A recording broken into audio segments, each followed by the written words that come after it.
1, 2, 3, 4, 5, 6, 7, 8, 9, 10. 10 words in English. That's good podcasting right there. That's just good airtime. Wow, thank you for counting for us. I appreciate that. Yeah.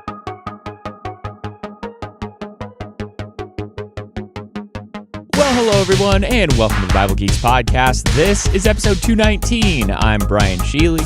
I'm Ryan Joy. And thanks so much, everyone, for tuning in. We are sort of right in the sandwich, I suppose, of the chosen episodes. We're going to do one on the next conversation, but here on today's episode, we thought it would be appropriate to set the stage a little bit, talking about this whole square one guided study that we're going to be starting in just a few episodes. We're really excited about it. It's something that we've been planning on for over a year now, I guess, but this series that's coming up is something that we're really excited about. We wanted to talk in a little bit more detail about what this whole square one journey is all about. Yeah, I like that word journey. We might use that a few times because it's kind of like that's what evangelism is, and this is kind of our next step, I think, in the journey is to have a tool like this that we can work with, and hopefully it's helpful to others. And it seems kind of interesting how this whole season that we've been doing here, since we kicked back up after the summer break, this whole season has been focused on evangelism. From basically the first episode, all the chosen episodes that we've done have really kind of centered themselves around evangelism. And so we're going to continue that trend here because sharing the gospel is so important, as we're going to talk about here in our first segment, which is Jesus Said. And we're going to a place in Matthew where Jesus has some important words about evangelism. Yeah, in Matthew 4:19, as he's calling some fishermen, he says, "Follow me, and I will make you fishers of men." So, lot said, and there's 1, 2, 3, 4, 5, 6, 7, 8, 9, 10. 10 words in English. That's good podcasting right there. That's just good airtime. Wow, thank you for counting for us. I appreciate that. Yeah, 10 words. 10 powerful words. What do you take from that, Brian? Well, it's funny that you started counting the words because that was actually my insight here, was that, it is amazing to me how Jesus is able to summarize in such a concise way the thing that, we've talked about for episodes and episodes, and people have written books and books about. Like, talking about evangelism, we want to talk about all the details, all the ins and outs, we've sort of nodded to the tips and tricks and things like that. But Jesus here just says, "Follow me, and I'll make you fishers of men." And just such a simple phrase, this idea of fishers of men encapsulates the entire thing about evangelism, about what our job is. If you think about fishing, it very rarely comes down to the fisherman's skill. It's really about the opportunities that are coming to the fisherman that he may not even know about. Like, there is skill involved, but sometimes the best fisherman is not going to be able to catch the fish. And then sometimes the worst fisherman is going to get lucky and catch a lot of stuff. And so I think that's a helpful reminder when I'm thinking about the work of evangelism. Fishing for men is really, it's kind of more the Lord's work than it is my own, but obviously I play a part in it as I go out. Other times you think about the patience that's involved. You go out fishing and you're just waiting. You don't just walk out there and rip the fish out of the water and walk away immediately. It's going to take time. It's going to take patience. And if you really even think about this metaphor a little bit deeper, maybe off into analogy land, you think about people being captured. You're pulling somebody out of their current situation to be captured or taken captive by someone. Jesus wants to take people captive, not in a negative way, obviously, but in a positive way in order to bless them and benefit them. He wants to capture them. He wants to own them. And, that's what we're helping to accomplish here by pulling people out of their lives of sin, the lostness that they exist in, pulling them out to be a slave of Christ, which is not a bad thing. This is a positive thing we're calling people to do. Just in this simple idea of fishing for men, there's so much depth there that I feel like all he has to do is say that one thing, and it just makes so many connections in just the powerful way that Jesus is able to teach. I like that idea of capture. That's a very biblical idea. Throughout the Old Testament, this idea of the Messiah is going to capture, going to take all of these like prisoners, not just captives, we're captivated, right, by Jesus and his love and his goodness, and we're drawn to him. And it's you are called to him, and immediately you're called to a calling to call others. Like it's like the Great Commission, where Jesus has all authority, you have your allegiance to him, and now you're immediately told to bring others to him. Follow me, I'll make you fishers of men. And they go together. To follow him is to do that, is to be a fisher of men, to do what he did, bringing people to him. But in between following him and being a fisher of men is the work of Jesus. How will they become fishers of men? Follow me, and I will make you fishers of men. He's going to show them and us the way. He's going to make possible the change in ourselves and in others through his work. He's the vine, as John 15 says. He's the one through whom we can do nothing. He's the source. He's the power. He's the everything. And I keep leaning more and more into those truths that they're like the basic ones, as we always talk about, that you just more and more realize the basic ones are kind of the only ones. It's just you're deepening them more and more and hanging on to them more and more, that the essence of discipleship and disciple making is in leaning on him and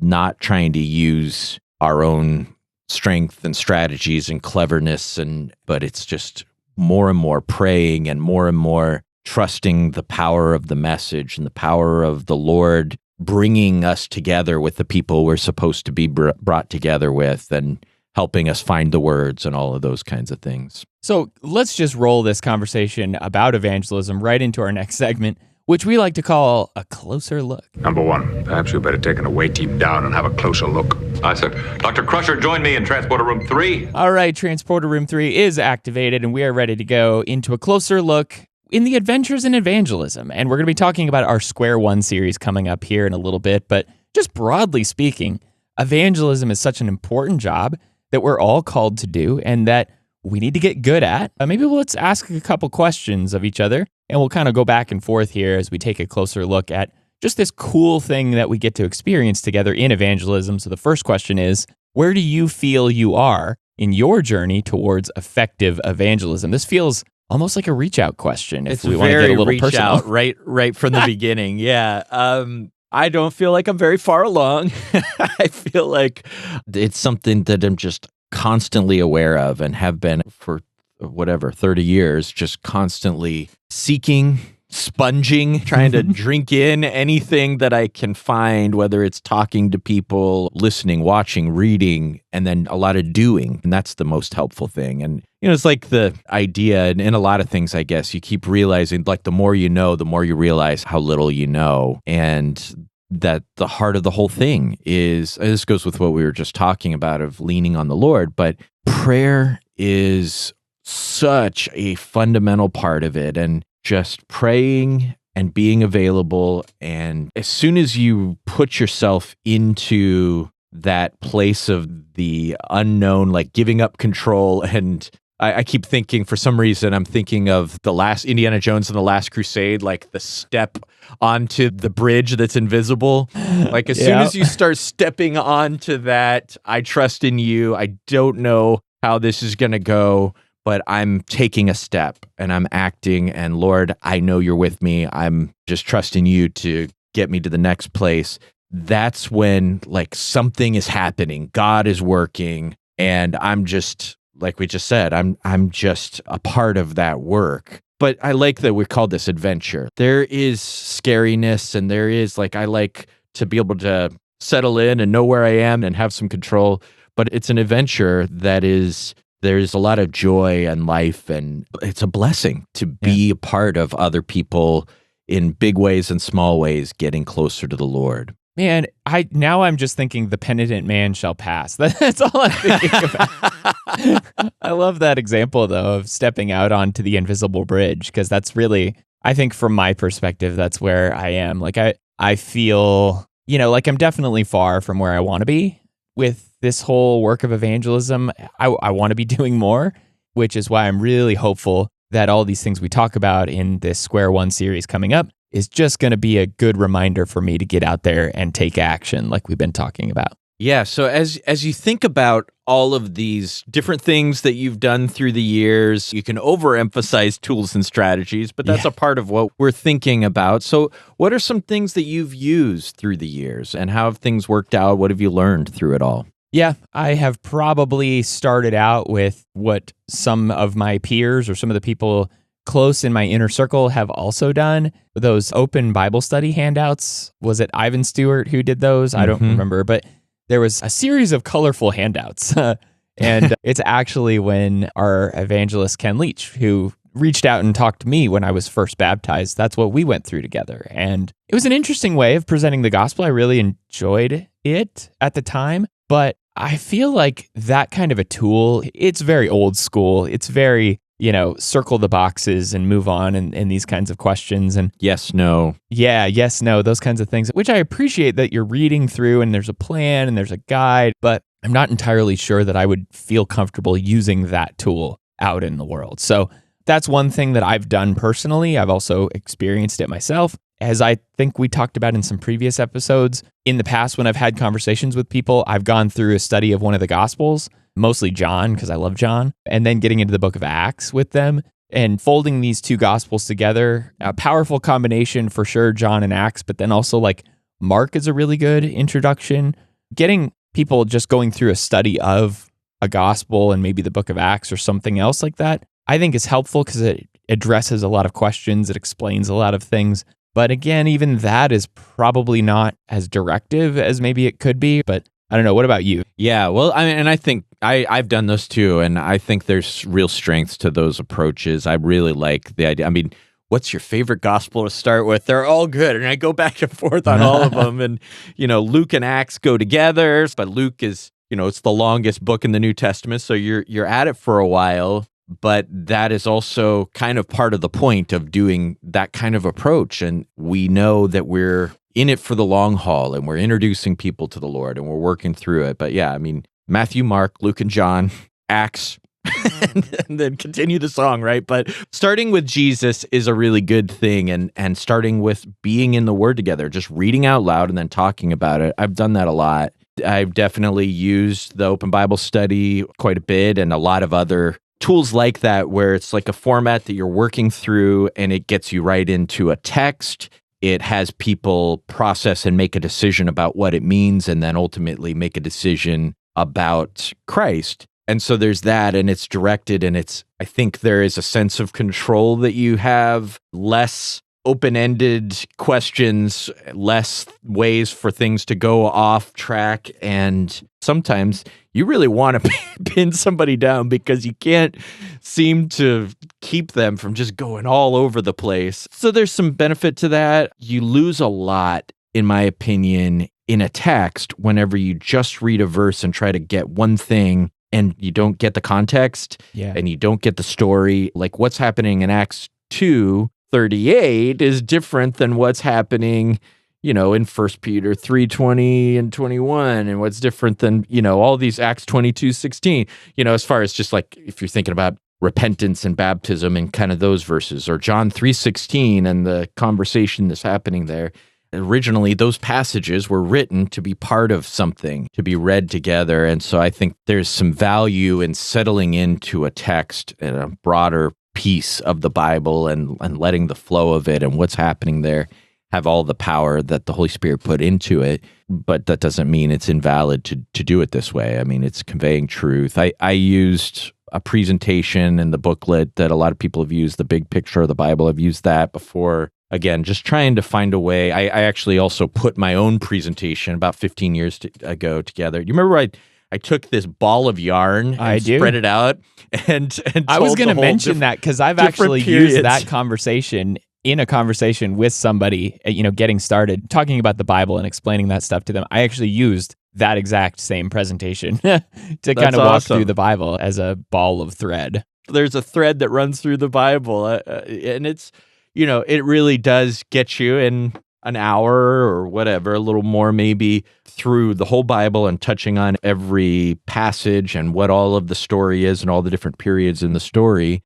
there's a lot of different pieces like that I've used. I think there's value in a lot of different ones, especially if you view everything as there's no magic bullet, the gospel, and especially when you're first starting out in trying to figure out, okay, where do I start? Sometimes having some kind of a framework is what you need. And there's a lot of different passages you can go to, ideas to get to the heart of the gospel. I totally agree with you. I think there's so many different tools out there. And it's funny because, we're sort of centering this conversation around Square One, which is this upcoming series. And we haven't even yet got to talking about Square One, but we're sort of like setting the stage. Like, where are we? Where have we been? What have we used in the past? And actually that leads to this question, which is, what have you learned about what works with different situation? And does personal preference play into it? What kind of approach has worked best for you? And so we'll talk through this. Really just think as we're talking through these things, like, this is the reason why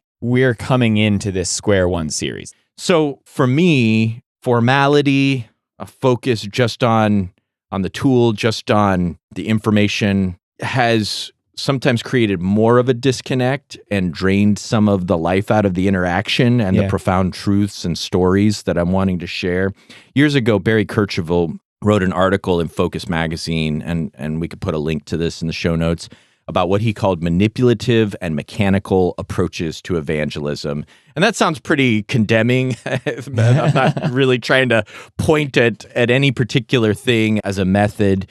It was really helpful and resonated with my experiences. Just reading that article almost like validated, and let me settle into what I had been finding made sense in this work. The main idea of that article is that when we want to create disciples who keep growing in the Lord and don't just, they're not just baptized and fall away or disappear, that we need to take a long form approach with people, reason with people with the scriptures. And it's not me facing you, above you. It's you and me next to each other, looking together at the scriptures and thinking about our own lives and God's word and how powerfully it can change our lives. I think that's a really good way to say it. I feel like the formality sometimes can really get in the way, although it is a comfortable situation to have a real clear path, like we're going to do this, then we're going to do that, and then we're going to say this. It's like when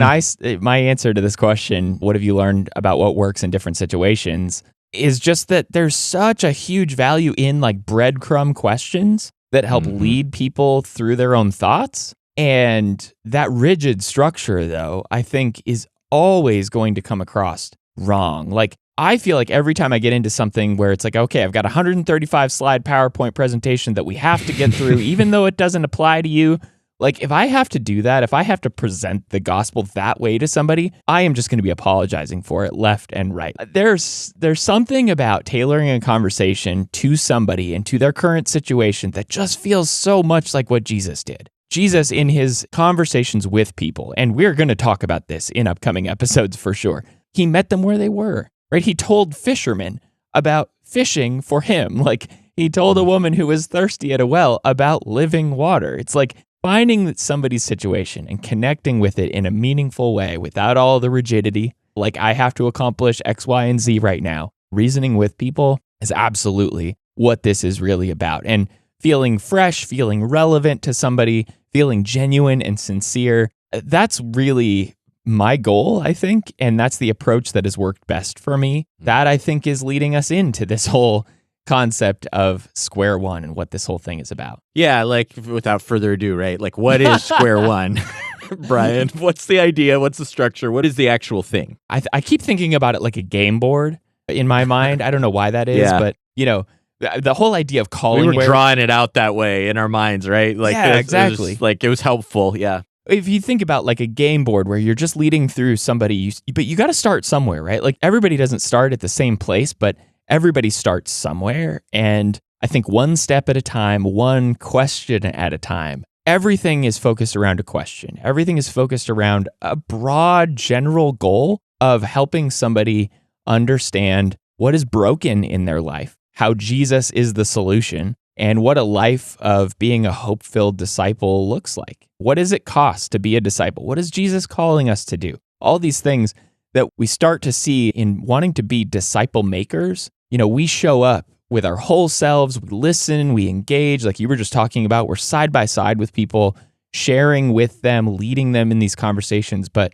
really the whole goal is just about asking good questions, like almost like this breadcrumb kind of style question that you drop in front of somebody and you just let them meditate on it, let them think about it. Like we've been talking about, there is not a magic bullet, one size fits all kind of approach, but having a loose goal in mind, having a loose outline of where you want somebody to go and what you want them to understand at the end of a conversation with them, I think is so huge. It's a series of conversations, like 13 sessions. And if you can get all 13 in with somebody, if somebody's willing to sit down with you that often and talk about these things and ask these kinds of questions and, let you get personal with them and let them get personal with you, that would be awesome. However, there is also a shortcut to this, which is like a typical game board move. If you want to have a shorter conversation with somebody, really we've geared like the first 3 conversations to be kind of like the core, which we'll talk about in a little bit. But if you really only have a short amount of time to talk to somebody, I think Square One is designed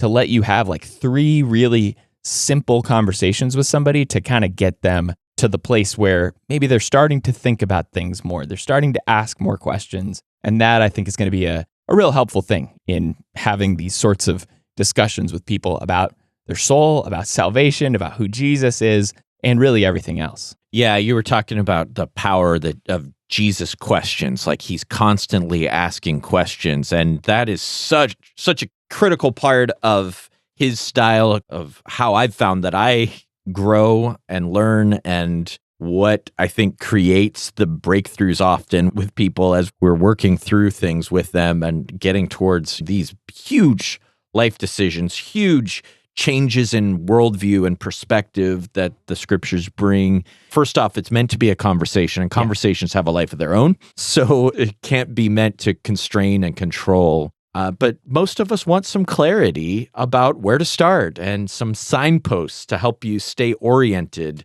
to that goal, that you're leading them closer to Christ.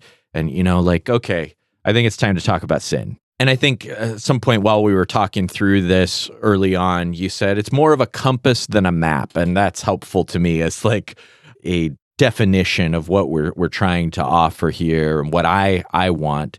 And so it's mainly a series of those passages, those questions, those thoughts. We want it ultimately to be flexible, but the flexibility comes the more you get comfortable with it. I like that idea of being a compass more than a map. And the reason why I think of it that way is just so much of what we want is like a prescriptive, like step-by-step, do this, then do that, then do this other thing. It's the 135 slide PowerPoint, really. We want that because it's easy, right? But I think for the power in these conversations to really grow and develop into something, it is so much about showing up, being present, listening, engaging, sharing of your own self, bringing yourself to the table, opening up about your own situation. And that is an impossible thing to prescribe in a in like a step-by-step sort of thing. Okay, now this is where you start to get soft and gushy with each other. It's like, no, you lead these conversations, let them flow naturally. But like you were talking about, having some signposts along the way so that you can say, no, this is what I want to accomplish. This is where I want to be. I think is super helpful. So what is it that you want people to know about Square One that maybe we haven't talked about?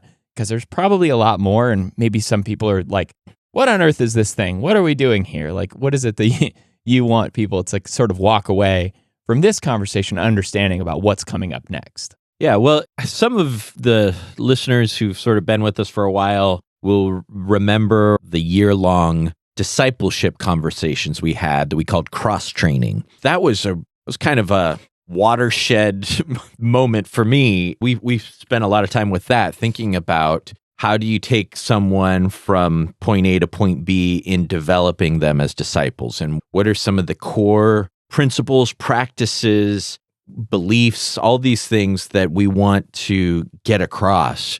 And just developing something that could train people. But that's once you're a disciple and once you're ready to get to that place. And we realized we're talking to a lot of people that are not ready for cross-training, that we want to have these conversations that just start from square one, right? That start from ground zero. How do we go and get someone to cross-training, so to speak, to actually developing them as disciples? And it's all of a piece. It all goes together, but we were starting 2 miles down the road, and we want to start at the beginning of the journey with this. And so it's something we made for ourselves. And the people that we're trying to help with evangelism, I teach a lot of classes here at North on evangelism. I'm working with the congregation, trying to equip them to do this work of evangelism with all the people that they're talking to. We're constantly in conversations with. We just baptized 2 the other day, which was awesome, by the way, that I was minimally involved in, though I did one of the baptisms. That's it wonderful. was, members that were just talking to coworkers. And, it's just, how do you offer something that helps people? And this is also not meant to be a finished product. Like, we're going to roll something out in the next few weeks and boom, there you go. I think we would welcome the wisdom, the tweaks, the critiques, the experience of others. We'll probably keep thinking about it,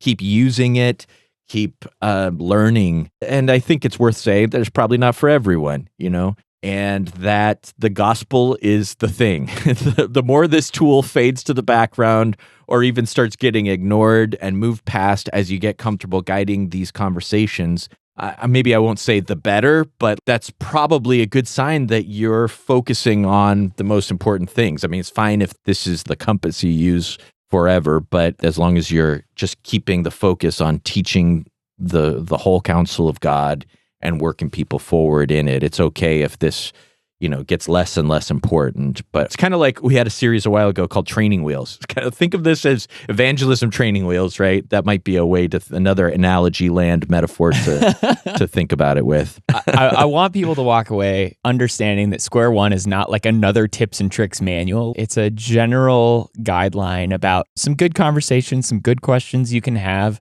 I think the best tools are the ones that you eventually ignore. It's like, the ones that you just internalize and they become sort of a way that you think through things. Maybe if you're not going through it in exact detail or anything like that. But, it's like, okay, if you have a question about what is the Bible all about? Or like, what is resurrection really and why does it impact my faith? Like, oh yeah, I have a conversation for you. I've got a place where I can pull from and draw some insight and some questions from. Like, somebody may really need that step-by-step, real clear, do this, do that, say this kind of approach. That is not what this is. If that's the kind of thing that you feel you need right now, then probably Square One is not going to be the most applicable thing in your situation. But the more comfortable you get with people, I think about like the demon-possessed man and the Samaritan woman, as they were basically able to just run out and tell people their own story. Like, that has a lot of basis in what Square One is. And so, really thinking about making the connection with people, opening up, being vulnerable, letting them understand what your story is as they think through their own. And structurally, I think it's helpful for people to understand that, like, here on the podcast upcoming this season, we're going to do 3 sessions of the Square One guided study. And that's like the core conversations, right? It's going to talk about basically why your life is broken. What is it about our situation before we come to the Lord that is wrong? Dealing with that, dealing with sin, shining light on people's situation to help them understand this is where you are and this is why life is broken. And oh, by the way, the second conversation then leads into Jesus solving that greatest need and stepping in and understanding that Jesus is able to take care of the brokenness of our life and put the pieces back together. And then the last conversation in that 3-session core, I guess, is really all focused on understanding what life is as a disciple. Why is it that we should be following Jesus? And what is that going to cost us in the long run? Counting the cost is a big deal for people in thinking through their faith. And those 3 conversations are going to be the core of it all. And there's lots of other stuff surrounding that. In those 10 conversations that are coming after it, we're going to pick that up in 2025. And in our next season, I suppose, we'll finish the Square One series, get all the details fleshed out, have a whole guided study put together, and make it available for download. And we're even talking about possibly putting together a set of cards that you can work through with people as you actually want to like throw them down on the table and start working through some of these conversations and questions as like a tangible physical thing.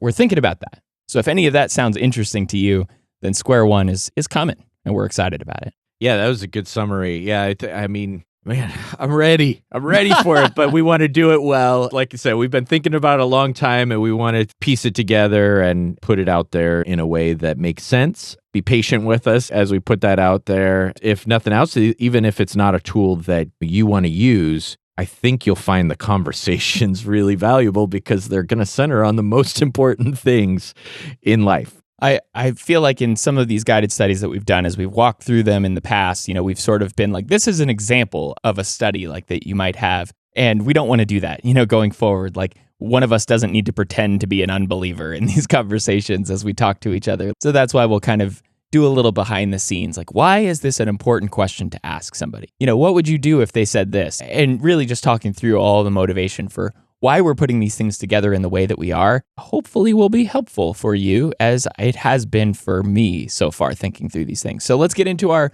final segment here. If we haven't gotten touchy-feely already, let us then reach out. Reach out and touch someone. I prefer to think of it as being real, Brian. Okay. Not touchy-feely so much Sure. as, we're being authentic. I don't know. It is pretty touchy-feely.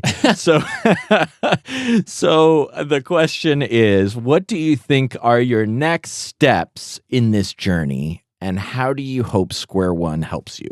I feel like the demon-possessed man and the Samaritan woman we talked about in the Surprising Evangelists episode a few episodes back. Yeah. Bringing myself into these discussions with people is one of my big next steps. In the past, I think it's been a lot more like walk through this pamphlet or read through this piece of scripture, this long gospel or the book of Acts. All of that is helpful. And while that's all a part of different approaches, I feel like my next step in this journey is really bringing myself and my story to the table. And I think connecting with people in that way, getting them to see like, why is this important to me? Why does this matter to me? And then this is why it should matter to you. I think is a big way of connecting people, because I'm not trying to make it about myself, but I am wanting people to know why I'm even having this conversation. Like, why is this important to me?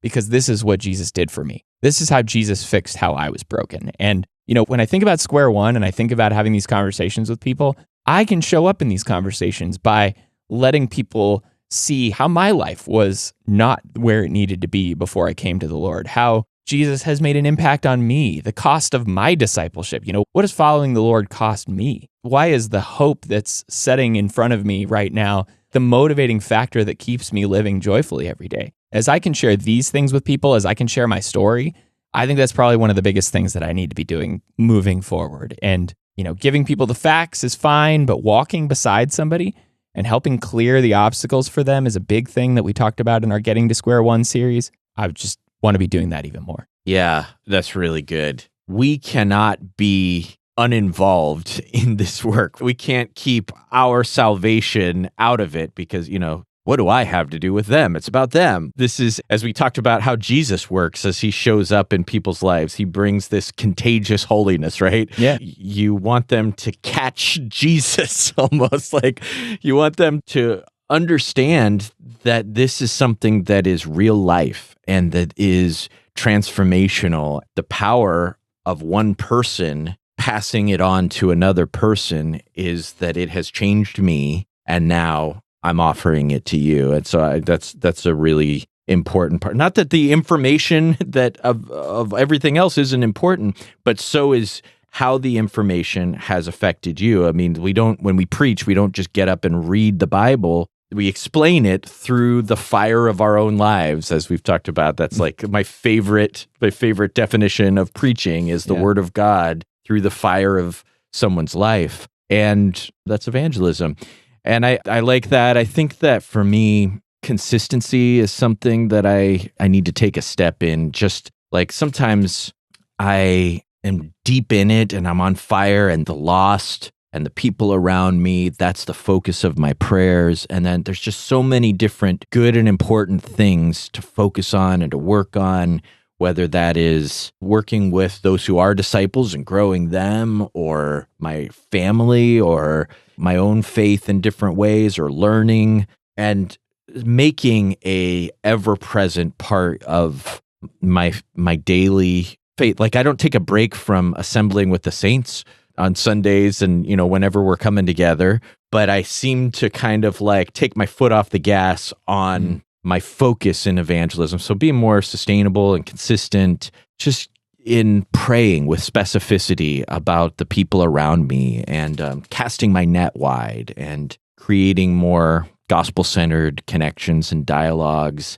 I want to be able to give them something that is clear and helpful. And so that's a part of this for me. I like the idea of consistency. It is easy to get on a roll with something, start up something, and get excited about it for a while. And if you don't see the success in it, just to fall off the wagon. We don't take breaks about so many things. And we need to make sure that being a fisher of men is really not something we're taking a break from. Keeping our foot on the gas, making sure we're driving through analogy land here. I don't know what's going to land with you, but I think that's a good way to wrap this up for sure. So here on this episode, we've been talking about the upcoming Square One series that's coming in 2 episodes. But on the next episode, we are going to be wrapping up Season 1 of The Chosen with Episode 8 in our Bible Geeks AV Club. This is the last Chosen episode that we're going to do this season, and for the rest of this season on through the winter time, we're going to be talking through our Square One series and having these core conversations about all the stuff that's involved in sharing the gospel with somebody who doesn't yet know Jesus. So thanks so much, everyone, for tuning in. You can find show notes for this episode in your podcast player of choice or at BibleGeeks.fm/219. There's some links in there, especially the one from Barry Kirchville. Go read that. And you can reach out to us if you have any questions or want to hear something on an upcoming episode. Please reach out. We'd love to get in touch with you. And until the next episode, everyone, may the Lord bless you and keep you. Shalom.